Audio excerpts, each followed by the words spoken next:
Kolkata high court ने OBC आरक्षण नहीं बल्कि मुस्लिम आरक्षण को लेकर के जो अपना फैसला दिया है वह स्वागत योग्य है। भारत का संविधान धर्म के आधार पर आरक्षण की अनुमति नहीं देता। वेस्ट बंगाल की मुख्यमंत्री टीएमसी की सरकार ने राजनीतिक तुष्टीकरण की पराकाष्ठा पर चलते हुए सन 2010 में 118 मुस्लिम जातियों को जबरन ओबीसी में घुसेड़ करके उन्हें ये आरक्षण दिया था। यानी 118 ये जातियां, इसका मतलब ओबीसी का हक जबरदस्ती हड़प रही थी।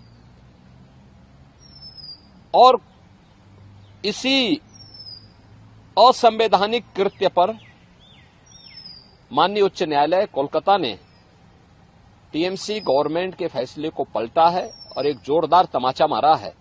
यह कार्य असंवैधानिक था और इसको अनुमति नहीं दी जा सकती है। स्वाभाविक रूप से बाबा साहब भीमराव अंबेडकर ने भी देश के संविधान सभा में इस बात को कहा था, बार बार कहा था। आरक्षण भारत के अंदर अनुसूचित जाति जनजाति के लिए और मंडल कमीशन के बाद ओबीसी के सामाजिक और आर्थिक पिछड़ेपन को ध्यान में रखते हुए यह आरक्षण की व्यवस्था की गई थी। लेकिन धर्म के आधार पर आरक्षण की इजाजत भारत का संविधान कभी नहीं देता और बाबा साहब भीमराव अंबेडकर ने इसके लिए बार बार देश को वार्न किया था कि धर्म के आधार पर भारत का विभाजन हुआ था।